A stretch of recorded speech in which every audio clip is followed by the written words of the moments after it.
So originally I was a carpenter for the first chapter of my career.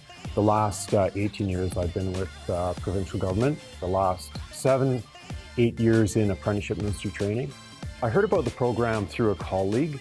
I started following the program maybe a couple years after its conception and got to know the instructors, and then made it a mission to, almost immediately made it a mission to take a leave from work and plan on, to be a participant.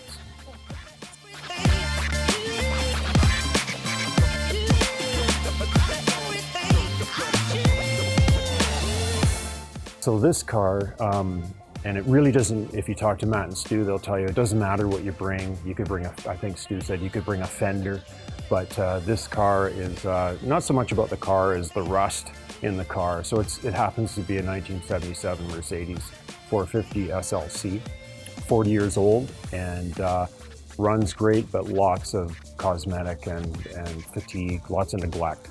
I've been working on it here for about 2 months, putting patch panels and new metal in it.